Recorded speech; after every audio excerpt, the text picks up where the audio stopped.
మీ ఎలాంటి వ్యాపార ప్రకటనలకైనా వెంటనే మా ఛానల్ సంప్రదించండి. అందరికీ నమస్కారం. నేను శిరీష. ఈరోజు మనతో పాటు ఉన్నారు ప్రముఖ ఆధ్యాత్మికవేత్త, జ్యోతిష్య పండితులు, శ్రీ విద్య ఉపాసకులు డాక్టర్ సుదర్శన్ శర్మ గారు. గురుగారితో మాట్లాడదాం. గురుగారు నమస్కారం. నమస్కారం. గురుగారు, ఈ నవంబర్ మాసంలో ముఖ్యంగా ద్వాదశ రాశుల వారికి, ముఖ్యంగా మొదటి రాశి అయిన మేష రాశి వారికి ఎలా ఉండబోతుందంటారు? ప్రధానంగా ద్వాదశ రాశిలో మేషరాశి గురించి మాట్లాడుకోవడం ముందు కాస్త దైవ ప్రార్థన చేసుకుందాం అమ్మా.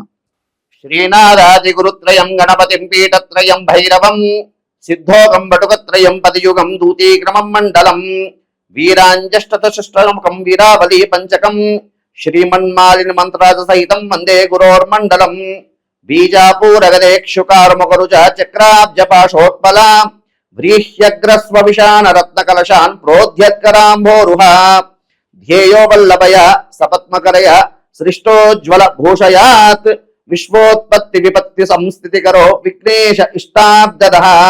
శ్రీ మహాగణాధిపతయే నమః. శ్రీ గురుభ్యో నమః. శ్రీమాత్రే నమః.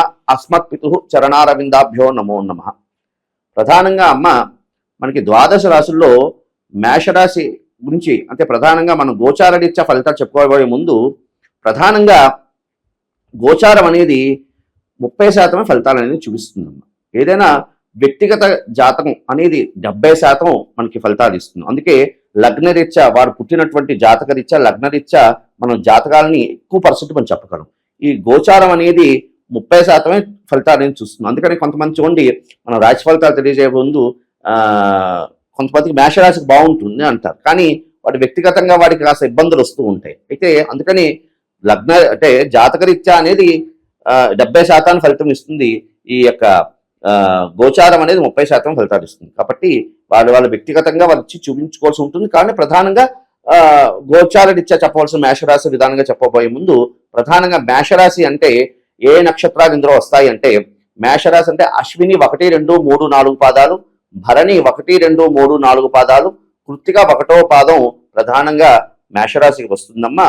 అయితే మేషరాశిలో ప్రధానంగా ఈ యొక్క నవంబర్ మాసం ఏ విధంగా ఉంటుందయ్యా అంటే, ప్రధానంగా ఈ యొక్క మేషరాశికి సంబంధించి గోచార ఎట్టాలు ఉన్నాయి, గోచారంలో గ్రహాలు ఏ విధంగా ఉన్నాయ్యా అంటే, ప్రధానంగా చతుర్థ స్థానమందు కర్కాటక మందు గురుడు, అదేవిధంగా మేషరాశి లగాయత్తు కర్కాటక మందు గురుడు, అదేవిధంగా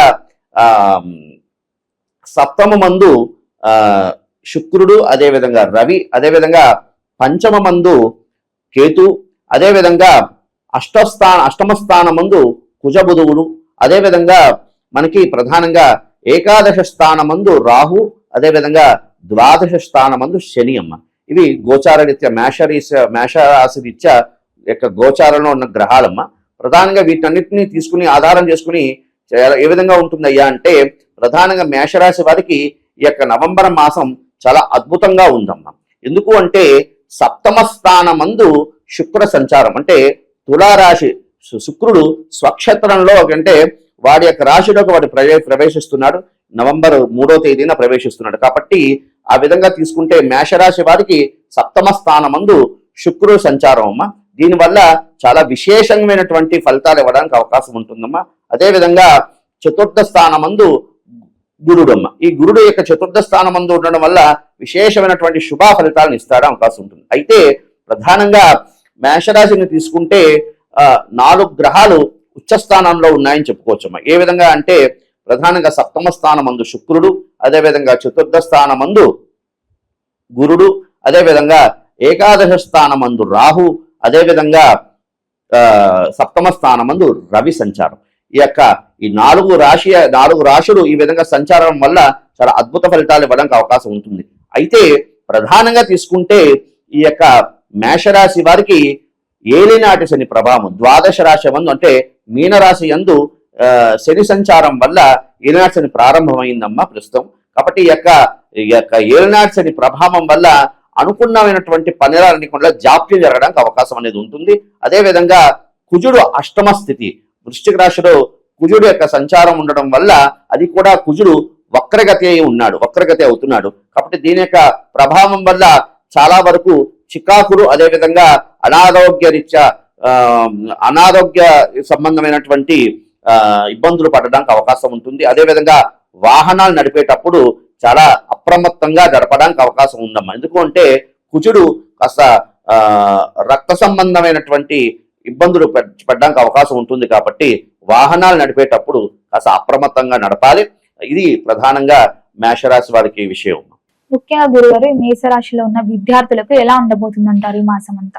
ప్రధానంగా మేషరాశి వారి విద్యార్థులకి చాలా విశేషంగా బాగుందమ్మా.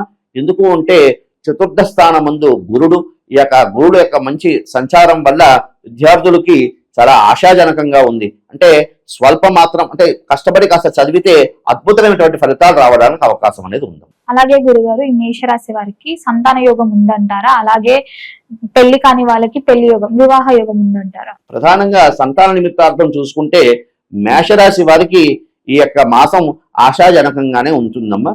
సంతాన నిమిత్తార్థం చేసే వారికి ఈ యొక్క మాసం చాలా యోగవంతంగా ఉంది. కాబట్టి ఎందుకు అంటే చతుర్థ స్థానమందు గురుడు అద్భుతమైనటువంటి ఫలితాన్ని ఇవ్వడానికి అవకాశం అనేది ఉన్నది. అదేవిధంగా ఇంకా వివాహ నిమిత్తార్థం చూసుకుంటే శుక్రుడు ఈ యొక్క మేషరాశి వారికి సప్తమ స్థితిలో స్వక్షేత్రంలో తన రాశిని చూస్తున్నాడు కాబట్టి అద్భుతమైనటువంటి ఫలితాలు వివాహ ప్రయత్నాలు చేసే వారికి ప్రధానంగా తీసుకుంటే మేషరాశి వారికి అవివాహితులకు మాత్రం అద్భుతమైనటువంటి ఫలితాలు, అదేవిధంగా వివాహ కుదిరే పరిస్థితులు ఏర్పడుతున్నాయి.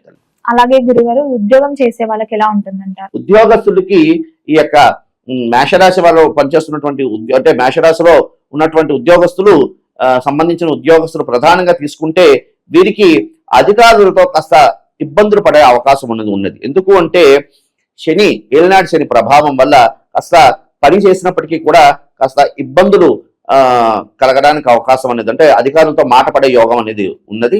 అదేవిధంగా ప్రధానంగా తీసుకుంటే ఉద్యోగ ప్రయత్నం చేస్తున్న వారికి మాత్రం ప్రథమంలో విఘ్నాలు వచ్చినప్పటికీ కూడా అంతిమంలో విజయం సాధించడానికి అవకాశం అనేది ఉంటుంది. అలాగే గురుగారు ముఖ్యంగా ఈ మేషరాశి వాళ్ళు ఏదన్నా బిజినెస్ స్టార్ట్ చేయాలనుకుంటే ఈ మాసం అనుకూలంగా ఉంటుందండి. ఈ యొక్క మేషరాశి వారికి వ్యాపార నిమిత్తార్థం ప్రయత్నం చేసే వారికి చాలా అద్భుతంగా ఉందమ్మా.